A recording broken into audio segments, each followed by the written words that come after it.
If you like what you watch, then don't forget to follow us on Facebook and Twitter for the latest updates on The More Show. Remember to subscribe to our YouTube channel for new weekly television and radio shows. The More Show is supported by Mindscape, Paranormal and UFO Matrix magazines. Available for download on all major digital platforms.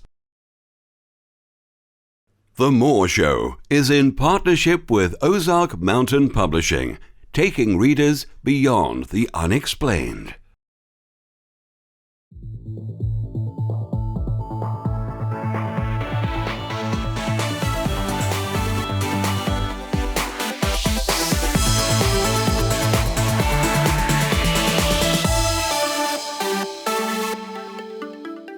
The comments and views expressed on The More Show are those of the people that make them and do not necessarily reflect the view of Kevin Moore, The More Show, or this radio station and its affiliate or sponsors. This show is for entertainment purposes only. Hello and welcome to another edition of The More Show, alternative late night talk. My guest today is Dr. Rita Louise. Rita Louise, Ph.D, is a naturopathic physician and the founder of the Institute of Applied Energetics. She is also the host of Just Energy Radio and the author of the books Dark Angels, Avoiding the Cosmic 2x4 and The Power Within. Dr. Louise grew up in a haunted house, but this is not where her interactions with ghosts, spirits and attached entities ended. Over the years, she has worked with countless clients who have been affected by attached entities and has helped them eliminate them from their lives. Dr. Rita Louise, welcome to the show. Well, Kevin, thanks for having me on. Rita, just tell the audience a bit about your background and how you achieved your PhD. Okay. I mean, I've always been interested in what some people would call the paranormal. My whole life. I mean, when I was a young child, I actually wanted to have ESP or psychic abilities and had spent my teen years and 20s chasing that down, only to find out after going to the Berkeley Psychic Institute and studying with them after 3 weeks that I had been very psychic my whole life. And it opened the door to I'm going to say professional opportunities, because by the time I made the connection as to what was actually going on with myself, I had already read, I have a huge library, and I'd already read, tons of material. But one of the things, when I finished at that school, I asked myself, well, what should I do next? And I kept getting this message, you need to go back to school. Let me back up 1 second. When I work with people, I do, back then, I was Rita the Psychic Chick. I was Rita the Psychic Chick, and, we'll talk about relationships and career and whatever. Right. But I also did energy work on my clients, and I was always finding their health problems. But I had no answers. I had no direction. I could send them in, nothing, because I had no information.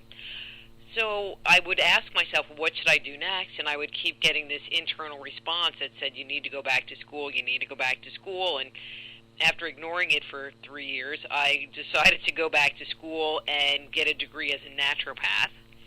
And when I finished that, I was like, oh, well, now what am I going to do? And I got a very clear message that said, well, you need to get a Ph.D. and you need to write a book, which would have been book number 2. And I was like, okay. And so my Ph.D. is in natural health counseling, but the focus of my Ph.D. was how our thoughts and emotions affect us on health levels. Very interesting. So you've done a number of books, and one of them is called Dark Angels. So what inspired you to write this book? You're catching me you're just asking me the leading questions, and I'm going, let's see, should I tell the truth or should I just lie?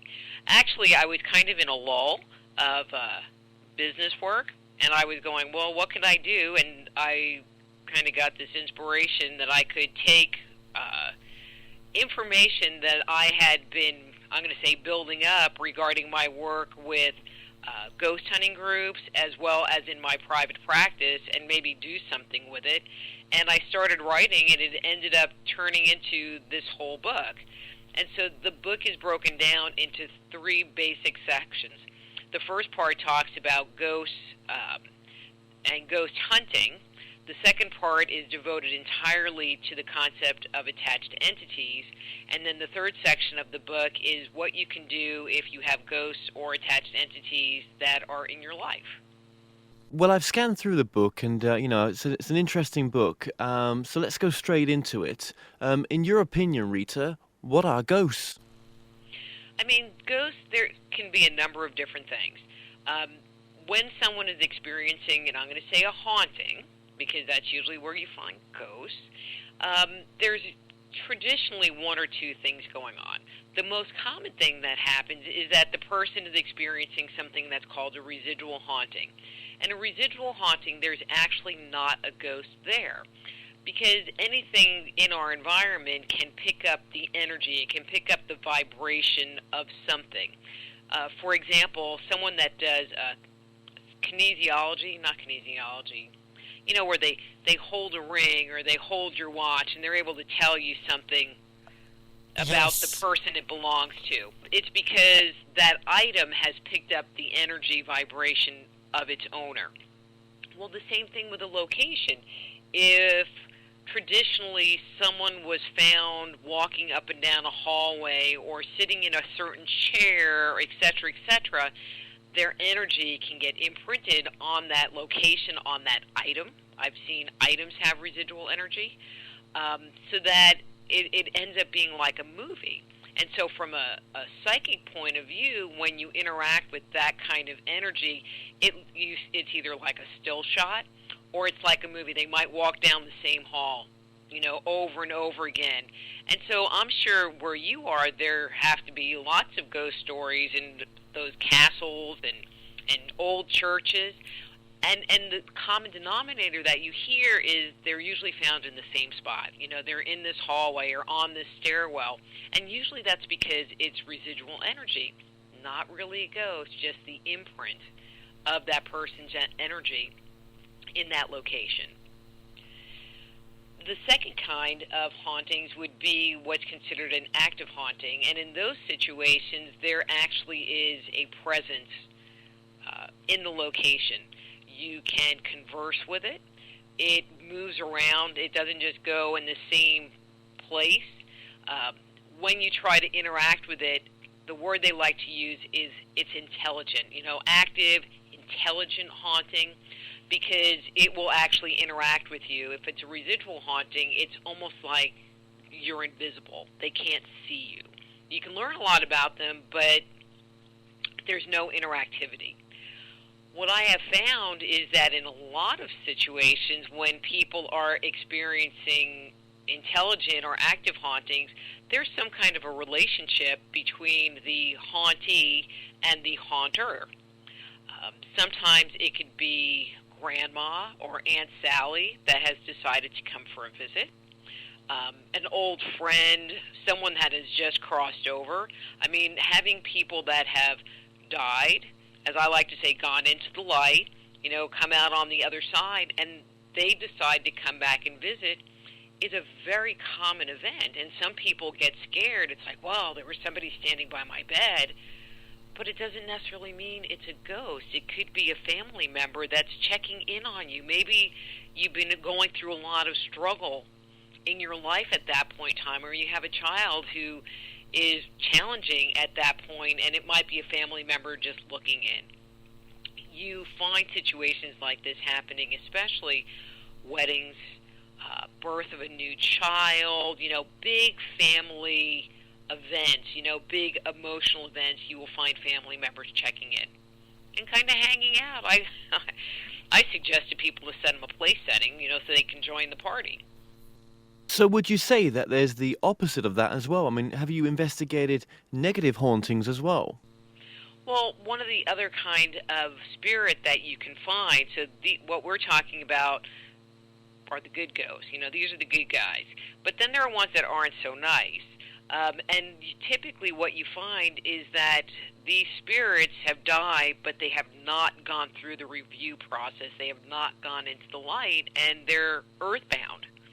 And when you go through the review process into the light, you have the opportunity to let go of the hurt, the pain, the anger, whatever the emotions are that you have.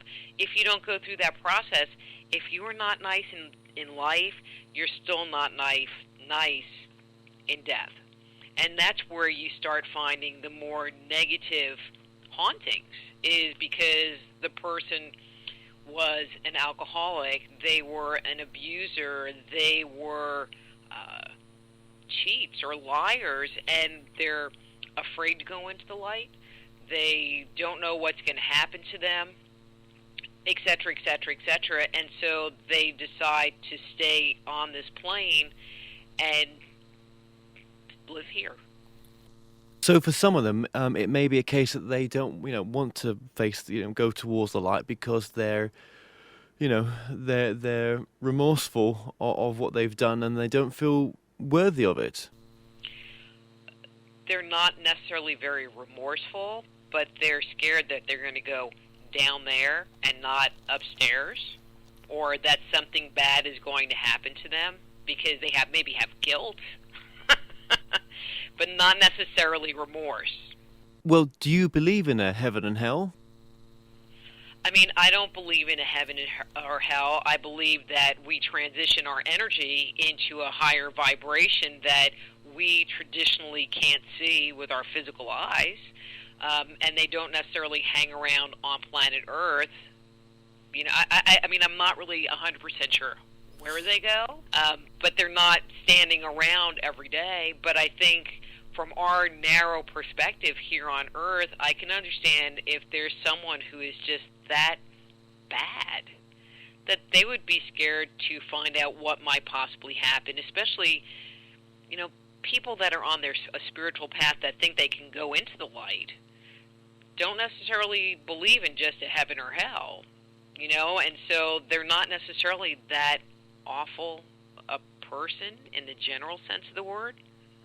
They're more inclined to want to make the transition because they know that it's going to be a good thing on the other side, like that. And do you think when we pass on that we are creating the experience that we want to experience? So if we want to see our family members, for example, or a religious figure, then we will. And do you think sometimes we can get, stuck in patterns? I am not saying anything about us creating. What I'm saying, what happens to us when we go into the light, I don't really know, because I haven't ever done it. There are people like Daniel Brinkley who has had 3 near-death experiences, and he talks about what his experience has been, passing. But does that mean he went to heaven or whatever that place is that you go to?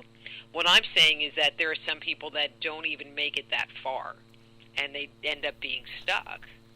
And so they don't have the opportunity to let go of their ego.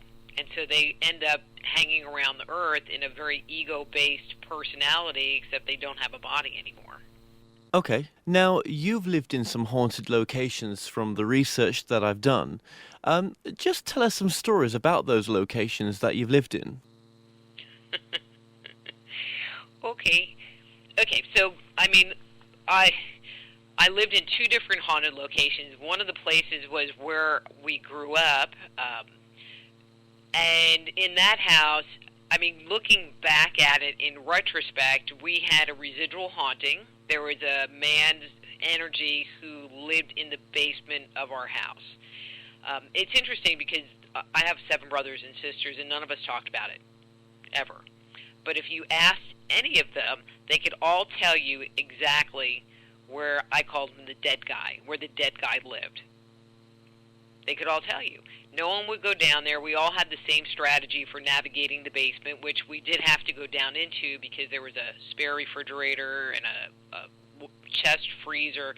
So we had to go down there to do stuff. but nobody liked to. He wasn't really active. I mean, it was just his energy down there. I was told at one point in time that someone had been murdered in that house, and if that was a true story, that was definitely the place where this person died. So I think that's what we were all picking up, was the dead guy in the basement. The other place that I lived in, I'm going to tell you this part of the story because it's pretty funny. So I went to school in Oswego, New York. Oswego has the average continental snowfall for the United States pretty much year after year.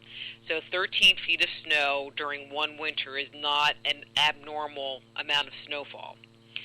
And so I didn't have a car. I mean, it was a very small town. Everybody used the bus to get to the school, you know, or walked or whatever, because it was a very small town. Well, living on the bus route was a good thing, or living really close to the main street that went up and down the town was a good thing, because you didn't have to walk far in the -4 degree, not counting wind chill factor, temperatures to get to the bus. Well, I had an opportunity to move into this house that was right on the main street, you know, looked out, the bus stopped right in front of the house, the price was right, you know, the room was nice, it was this old Victorian house. It was really cool. There was a business downstairs, which made it more appealing, because then, you know, we were college kids. We didn't have to be quiet at night. You know, you just think of the possibilities. And so I moved into the house, and the business downstairs, they sold mausoleum, or at least that's what I thought they sold, and I figured it was just some kind of linoleum, you know, floor covering product. A little bit about myself. I'm a little bit dyslexic, and I have zero phonic skills. And so finally said, they don't sell mausoleum, they sell mausoleums. But I already moved into the house. Then, not much after that, I found out from one of the locals that the house that I moved into had been the funeral parlor for that town for I don't know how long. Which is probably why the rent was so cheap. But in that house, we were in the upstairs unit. I'll get to the spooky part. We were in the upstairs unit, and when you walked in the front door, there was just like this little teeny hall entrance way, and there were two doors. One went into the downstairs. When you opened the other door, it just opened up to the stairwell going up. Yeah. And I hung like a little set of bells on the doorknob of the door going to the upstairs doorway. Well, you would be able to hear that outside door open, because you would hear this gush of wind hit the downstairs door and it would jingle the bells. However, the second door never would open. And then you would hear this creaking up the stairs, sometimes down the hallway. If I was in my room at night, you could hear this tapping along the wall. We found out after that, from the people that moved in, that the hall light would turn itself on. I don't remember ever turning the hall light off because the place was really spooky, so I wouldn't have turned the light off. We left the bathroom light on. We left the hall light on. And so if it turns itself on, we weren't aware of it because we didn't ever turn them off. The room across the hall from me was one of the observing rooms. So it had a bay window and it had plug sockets in the floor where they could plug lights in to highlight the casket. I lived in that apartment for 10 months, 11 months. We had a year-long lease. I left a little bit early. I entered that room maybe 5 times the entire year because I couldn't do it. The energy was so bad in there. I don't even look at the energy because it was just so bad. People wouldn't visit us. People would come to our house and they'd hang out for a while and they wouldn't come back. Well, that's a pretty creepy story. I mean, what can we do in that situation? What can we do if we discover our house is haunted? I hid under the covers a lot. Actually, what I did And this is before I understood energy medicine and energy work and the power of intention or visualization. Even though I was pretty well read by 18, this was not an area I had studied. And one of the things that I would do is I would fill my room with golden light, like I had a giant candle that illuminated my room and just filled it. And if it was getting too creepy for my roommates, they'd all come visit me because everyone perceived my room as being safe. And so that's one thing that you can do is fill the room with positive energy, your room, and make a space in it to, keep the boogeyman out, keep those spooky people out. I mean, I think that they're actually, at this point in time, know that there's a lot of things that one can do to address ghosts. First, you have to identify whether it's a good ghost or a bad ghost. Is it Aunt Sally, or is it something not so good? I have a friend, Mitchell Whittington, who bought this house called the Grove. Now, the Grove there's more ghosts in this house than you could shake a stick at. I went there doing an investigation with my group and found 15 different anomalies, and this is a private house. So just between the house and the property around it, there were 15 anomalies. And we went there, and I was hooking up a video camera to, videotape, potential ghost activity, and I plugged it into the wall, and it wouldn't work. And I was like, well, does that socket work? What's going on? And Mitchell just said, hey, so-and-so, cut it out. And he goes, okay, unplug it and plug it back in. So I unplugged it and plugged it back in, and it worked fine. So he came to know the ghosts in his house. Oh, I didn't mention this part. He writes ghost books. Okay. So he doesn't want to get rid of the ghosts. He's made friends with them, and they have a relationship, him and his ghost, So, but that works for him. Maybe it wouldn't work so good for me or somebody else, but it works for him. And you really have to kind of, take a toll or, ask yourself, is this going to work for me or not? Well, you mention a technique in your book called grounding, and what is that just for the audience? What is grounding? Okay. I mean, grounding is the technique of connecting the body to the physical planet. It's kind of like if you think of a lightning rod. A lightning rod is a piece of metal that you stick in the top of the house, and then you run a big wire that's connected to another big piece of metal that runs deep into the planet, deep into the earth. And so when lightning strikes the house, the energy and the electricity of the lightning travels down the wire and gets grounded into the earth and dissipates. And so when we ground, it's in the ability to dissipate energy. And so when you're talking about ghosts, as I mentioned a little bit earlier, one of the things that happens is that these ghosts, the more negative ones, the ones that you would want to get rid of, they have issues. I like issues, and they don't want to go because they have these issues.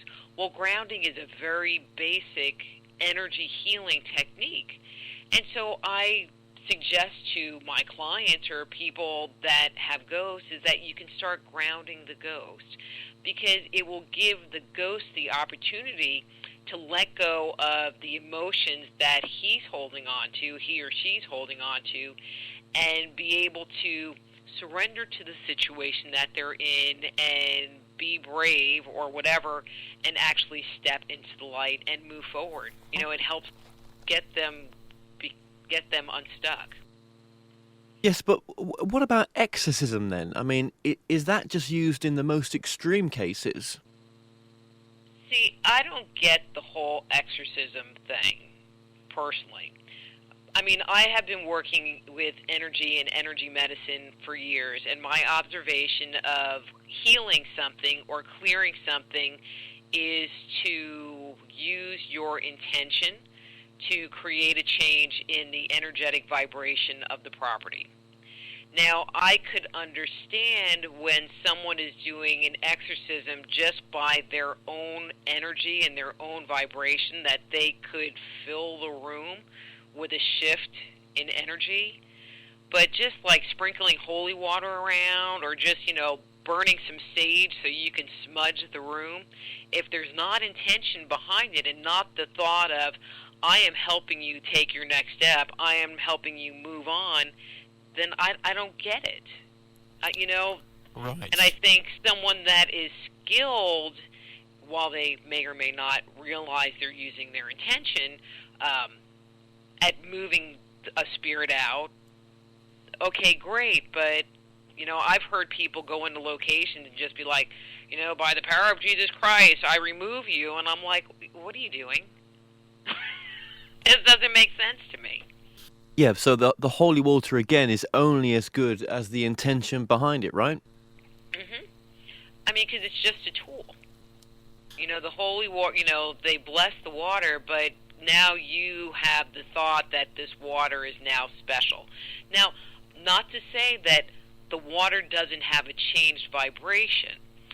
Dr. Emoto, I don't know if you're familiar with the work of Dr. Emoto, he has taken, this is very fascinating, he has taken water from different places, polluted water, and they have prayed and like frozen drops of it, I don't know, I don't have it clear in my mind in this moment. But the pattern that the crystallized water makes is awful.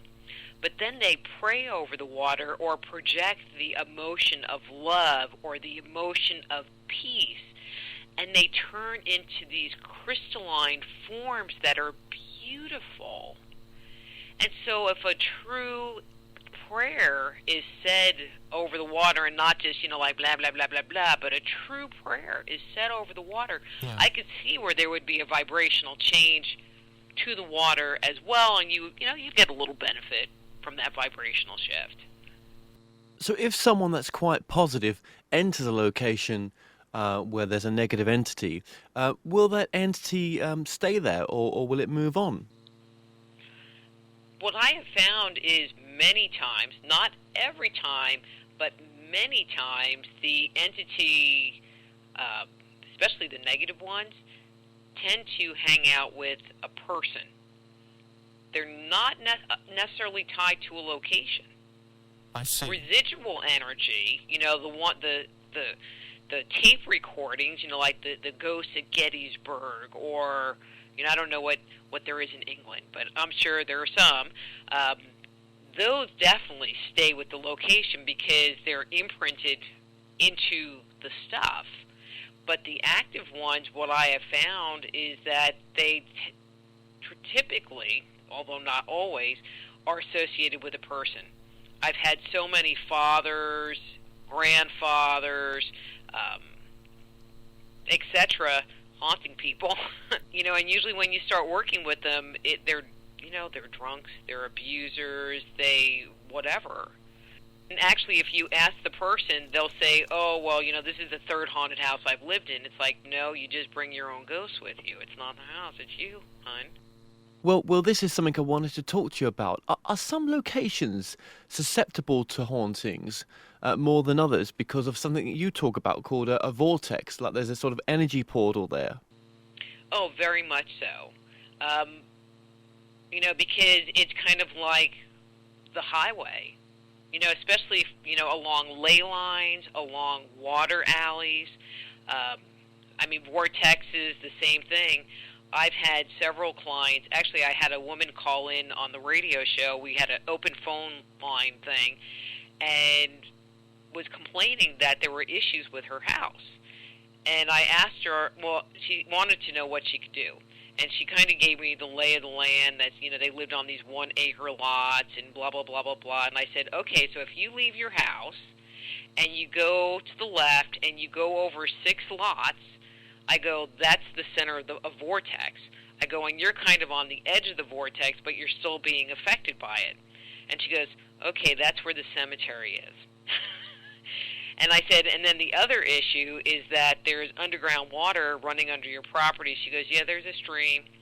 And so she still wanted to know what she could do, and I said, move, because there's not anything she could do to fix it. It was a naturally occurring, very big vortex. Okay. Now, in your book, it's called Dark Angels, but, what are Dark Angels? See, people always ask me that question, and I thought it was just such a clever title. In the way the book opens up is it talks about the different levels of beings without bodies. On one end are beings that are a very high, very positive, very loving vibration. And that would be your angels. That would be your highest vibration of spirit. Kind of moving down in vibration, even though they're still really good, would be spirit guides. Okay, spirit guides have worked and interacted with mankind for forever. The next group that I identify are ghosts, and then attached entities, and then demons.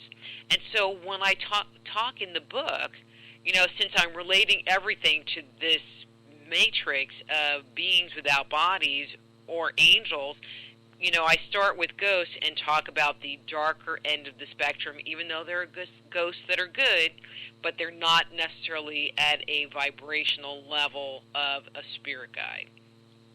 I see. So, would you say there's also, bad dark angels as such as well? Oh yeah. I mean, when we're talking about ghosts, just ghosts, my observation has been they can be positive and they can get down to just plain nasty. Okay? Where I really draw the line is how they try to influence us. I mean, if they're hanging around and,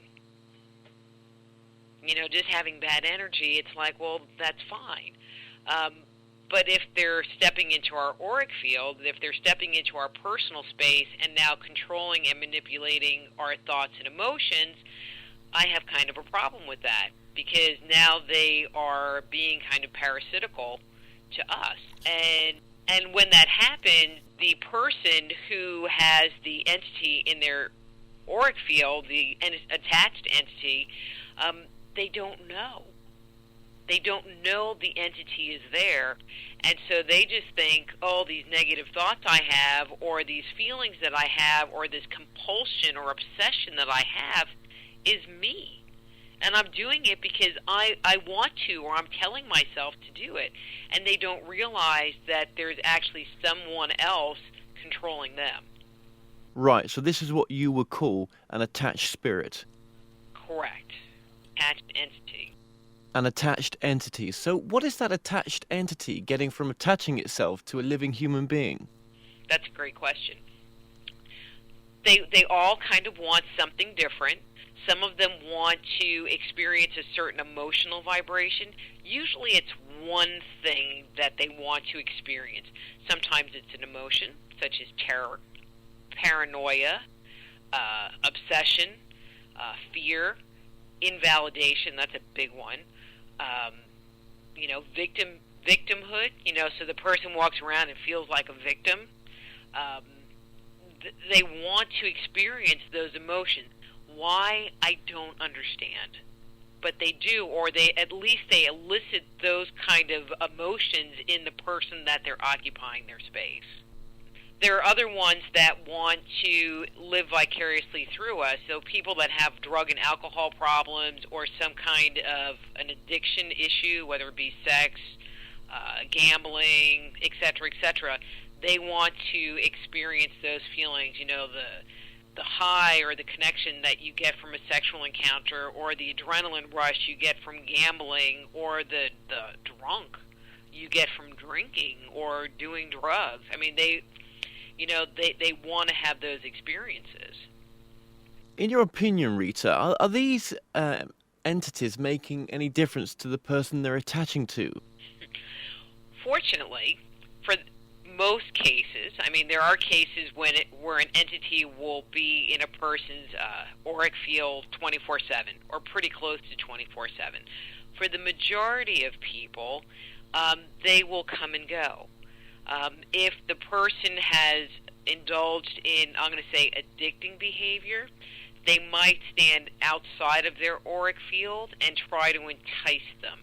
Well, another drink would be okay. No one will know. Hey, no one will, and get them to participate in the offending behavior, and then once they're in that offending behavior, they get stuck. So like people that are alcoholics, this is the classic example. People that are true alcoholics, they are fine until they have that first drink. And then they'll binge for a while, and then they will back off. Especially the ones that binge for like 2 or 3 days and they don't remember where they are and they have no recollection. It's because they're really not in control of what's gone on. And so the only way for them to not open the door, open their auric field to allow this spirit in, is to not engage in that behavior anymore.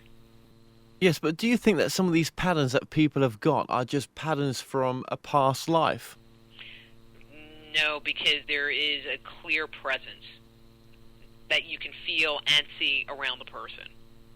Okay, but you've got to be psychic to feel and see that, haven't you? It really does help. But see, what's interesting is once the person becomes aware of, all right, I'll just tell my story. I had my own attached entity. His name was George, and something would happen to me, and it would just put me in this funk. And I just tell people, it was like PMS on overdrive. I was really not a very nice person. It didn't matter what you did. I was not nice at all, at all.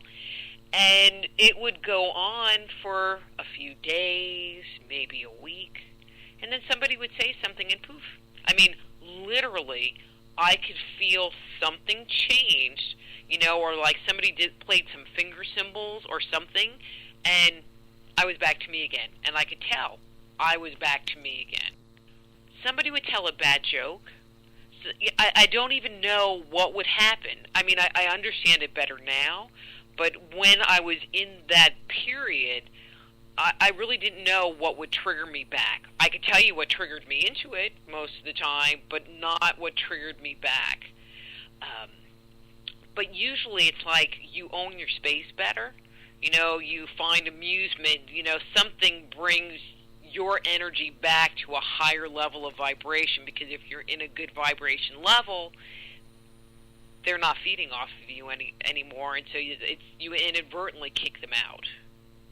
Okay, but you've got to be psychic to feel and see that, haven't you?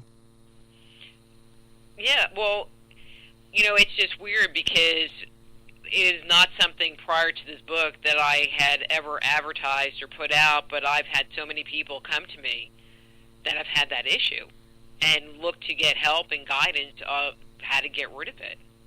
What if it's just us not taking responsibility for the person that we are? Do you think it's just so easy to say that it's a spirit attachment that's caused me to act this way? Well, oh no, it's a very easy thing to say that it's a spirit attachment. I was on Coast to Coast with George Norrie, and oh my God, my life sucks, nothing goes right, blah, blah, blah, I must have an entity attached. My comment is, if you think you have an entity attached, you probably don't. Because they come in the back door and they don't want you to know they're there. Once you recognize that the entity is in your auric field and trying to control, you can kick them out, boom. And that's one of the things that I work with people on, is how to start recognizing their pattern.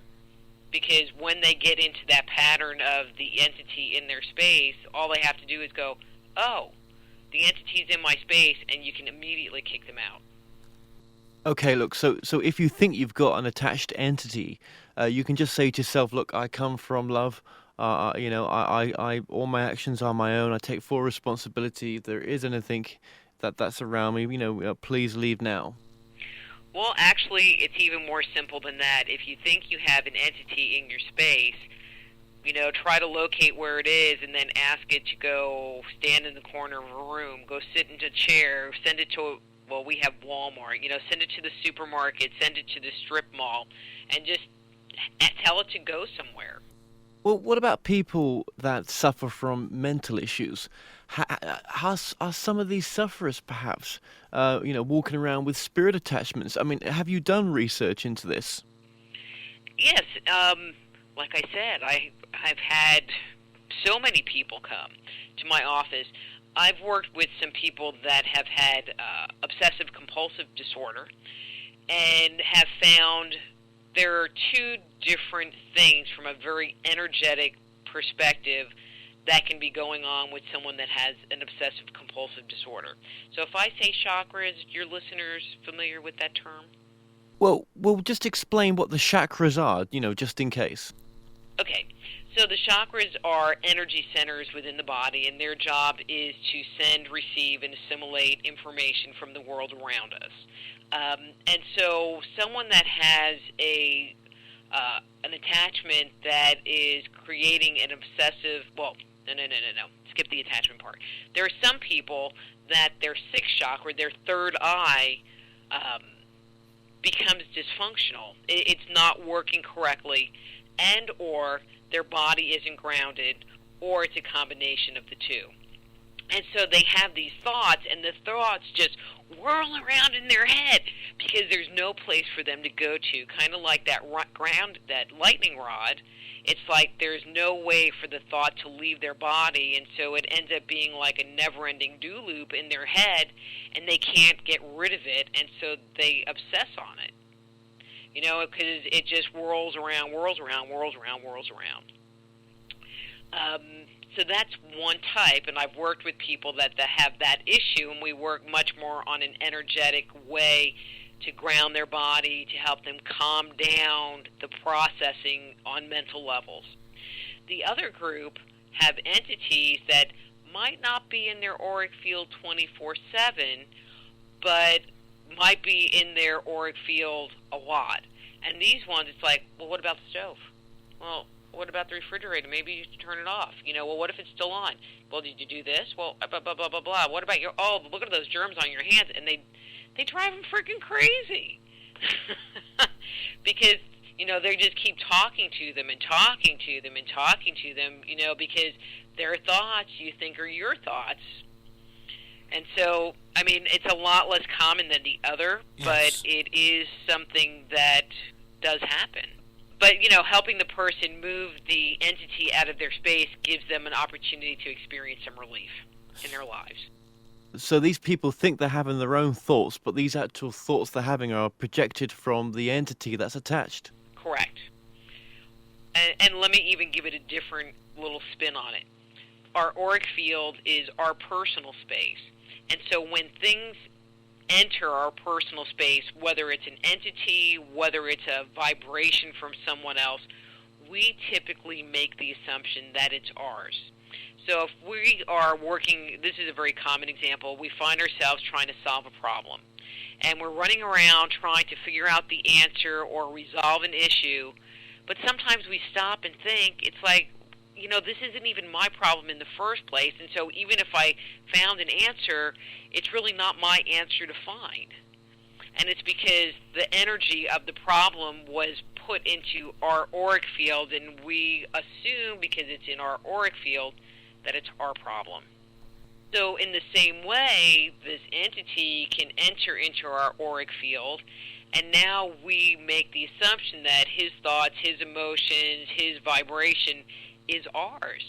It is just part of us, to make that assumption unless somebody says, hey, it doesn't have to be that way. Do you think as well that visualizing white light around yourself keeps them at bay as well? No. Because typically it's triggered by something.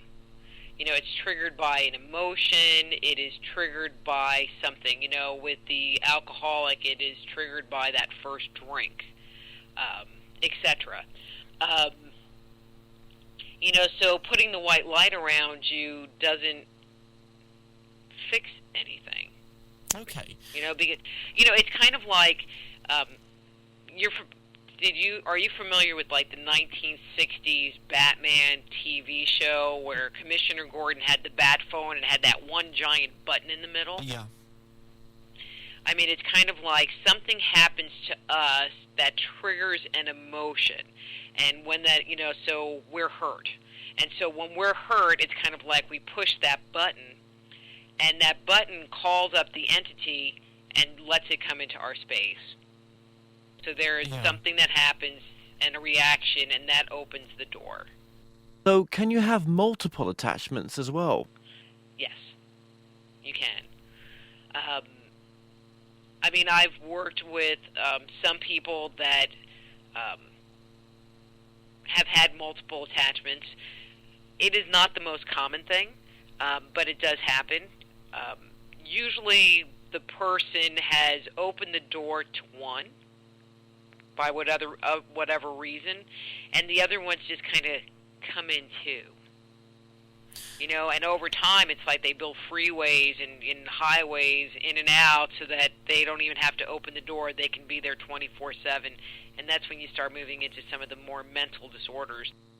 But can a spirit attachment actually, happen in a positive way? Where, for example, someone that's famous, so someone that's having a lot of life experience, there's a lot of spirit attachment with these people, maybe in a positive way, where the spirit attachment's getting some sort of life experience from the person that they couldn't have got while being incarnated on planet Earth. Not that I've experienced, because if the spirit is entering our auric field, they are violating our space.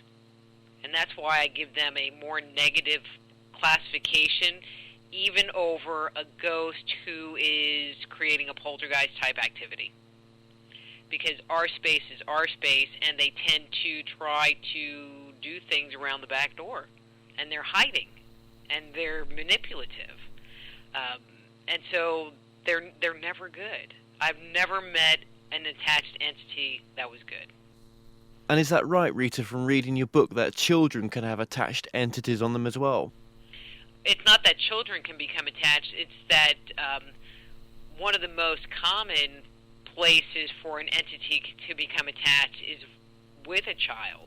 What happens is that if a child has I'm going to say, very challenging upbringing, they are looking for help. They open themselves up for anybody who is going to save them, help them, get them through the situation.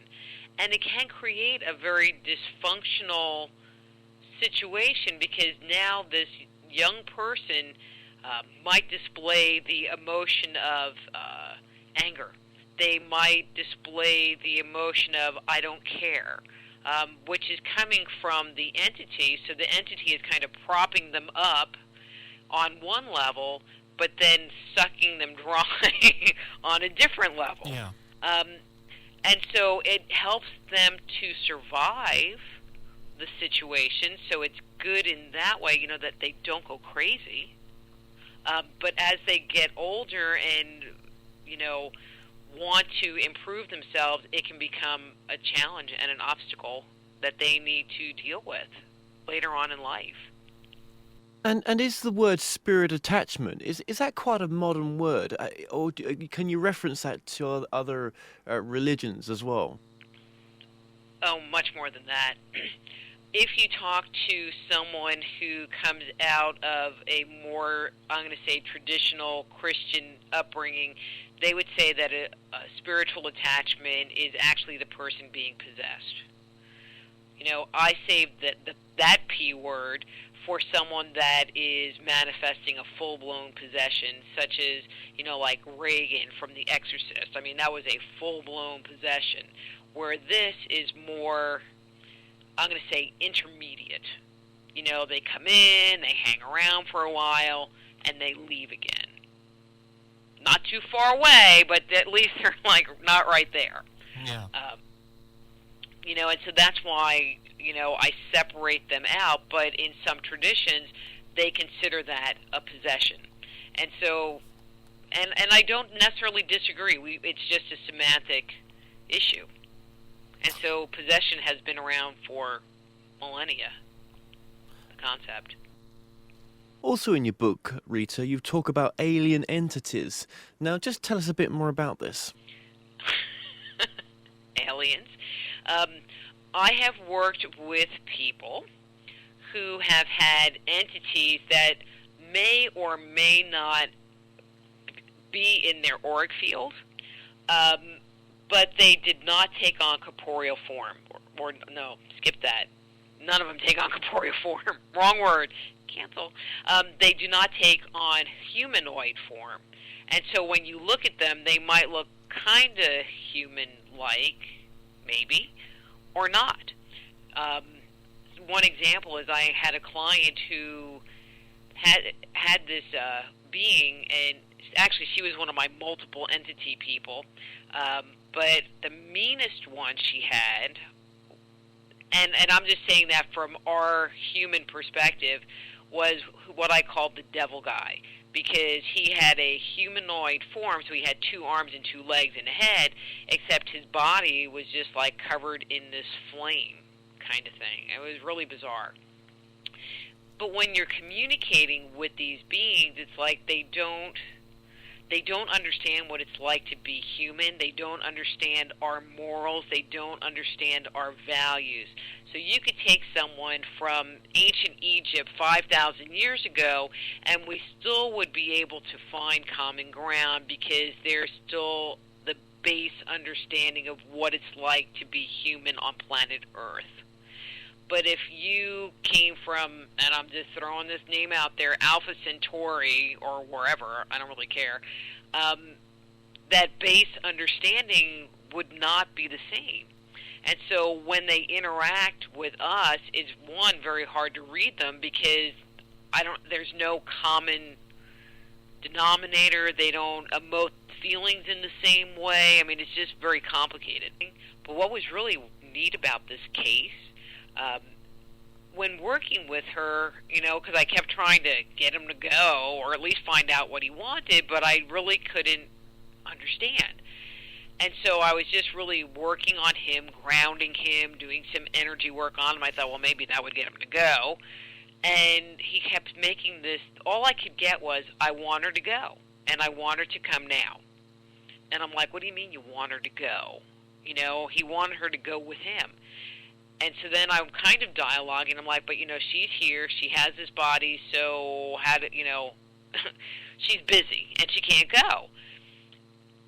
And then I finally got the message of what he was trying to communicate to me.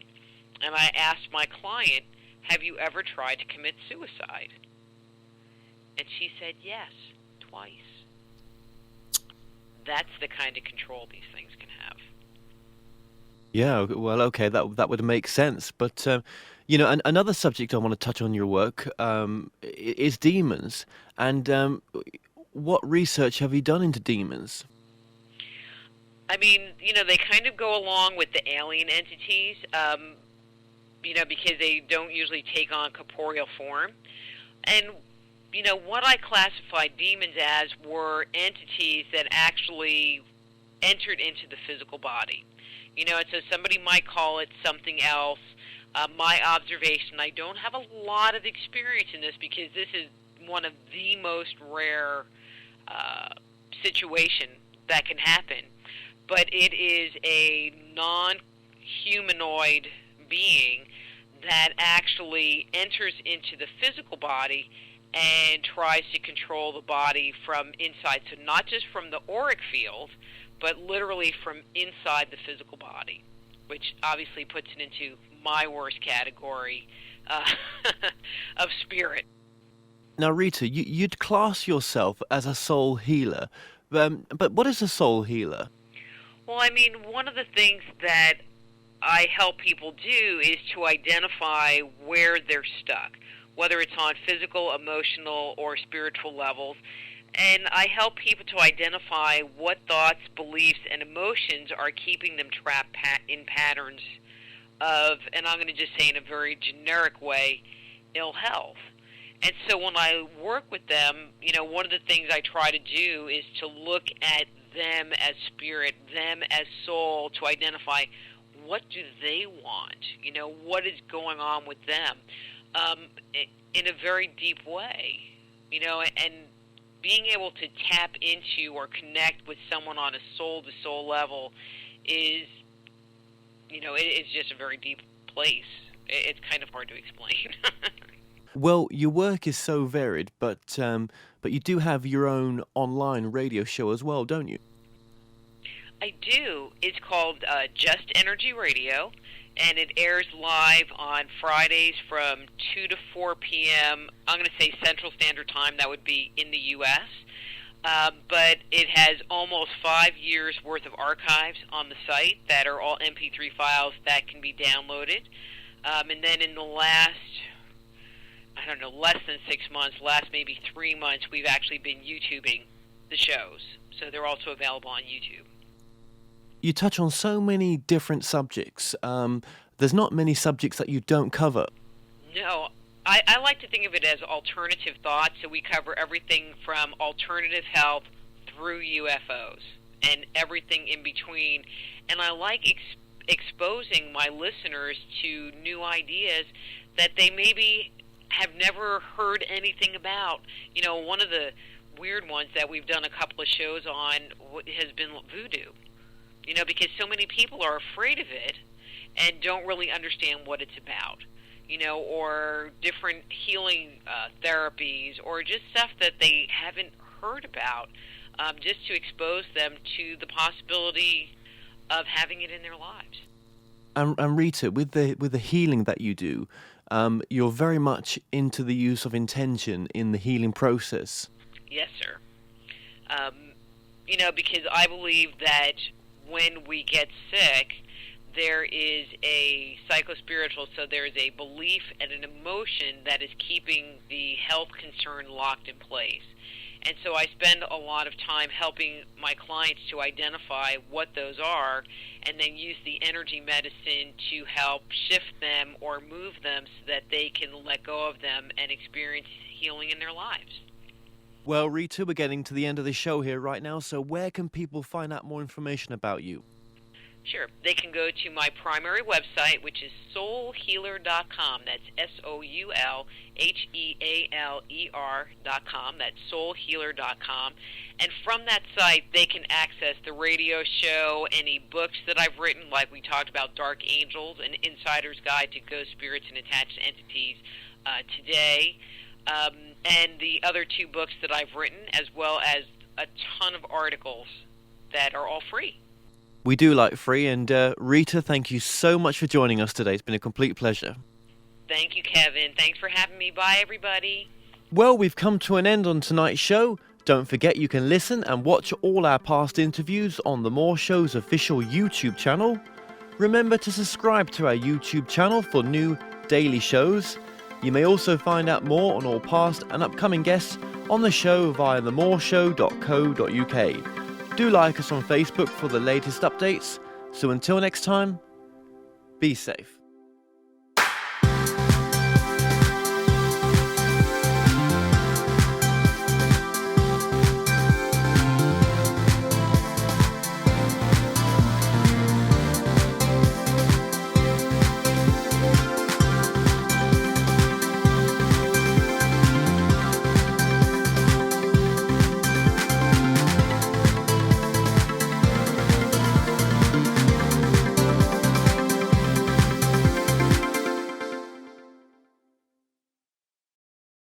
Visit themoreshow.co.uk/shop to purchase products and services from your favourite past guests. If you're new to this site, you can also catch up on the previous television and radio shows through YouTube and the More Show website.